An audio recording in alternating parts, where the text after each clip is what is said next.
the realization of prosperity.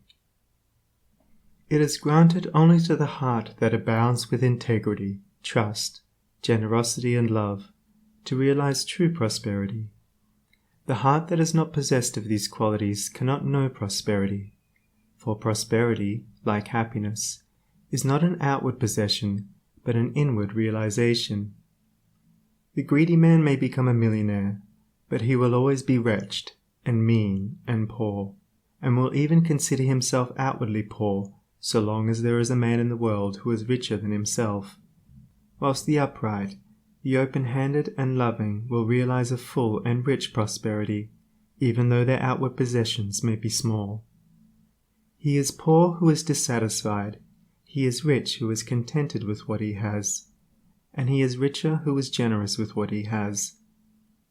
When we contemplate the fact that the universe is abounding in all good things, material as well as spiritual, and compare it with man's blind eagerness to secure a few gold coins or a few acres of dirt, it is then that we realize how dark and ignorant selfishness is. It is then that we know that self-seeking is self-destruction. Nature gives all, without reservation, and loses nothing.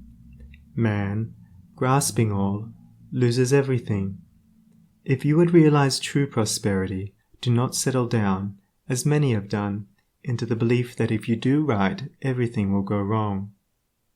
Do not allow the word competition to shake your faith in the supremacy of righteousness. I care not what men may say about the laws of competition, for do I not know the unchangeable law, which shall one day put them all to rout, and which puts them to rout even now in the heart and life of the righteous man? And knowing this law, I can contemplate all dishonesty with undisturbed repose, for I know where certain destruction awaits it. Under all circumstances, do that which you believe to be right, and trust the law. Trust the divine power that is immanent in the universe, and it will never desert you, and you will always be protected.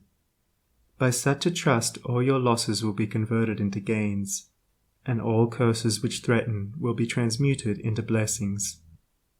Never let go of integrity, generosity, and love, for these, coupled with energy, will lift you into the truly prosperous state.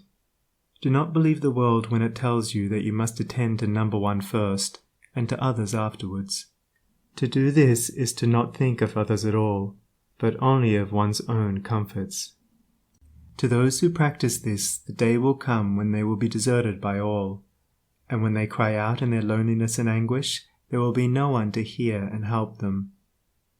To consider oneself before all others is to cramp and warp and hinder every noble and divine impulse. Let your soul expand.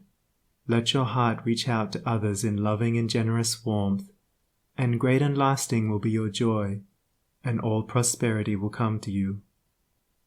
Those who have wandered from the highway of righteousness guard themselves against competition. Those who always pursue the right need not to trouble about such defense. This is no empty statement. There are men today who, by the power of integrity and faith, have defied all competition, and who, without swerving in the least from their methods, when competed with, have risen steadily into prosperity, whilst those who tried to undermine them have fallen back defeated. To possess those inward qualities which constitute goodness is to be armored against all the powers of evil, and to be doubly protected in every time of trial. And to build oneself up in those qualities is to build up a success which cannot be shaken, and to enter into a prosperity which will endure forever. The white robe of the heart invisible is stained with sin and sorrow, grief and pain, and all repentant pools and springs of prayer shall not avail to wash it white again. While in the path of ignorance I walk, the stains of error will not cease to cling.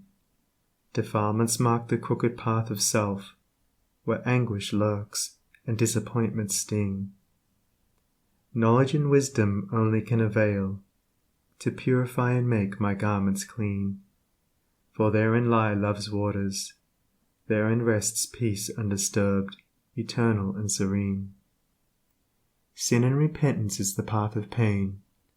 Knowledge and wisdom is the path of peace. By the near way of practice I will find where bliss begins, and how pains and sorrows cease.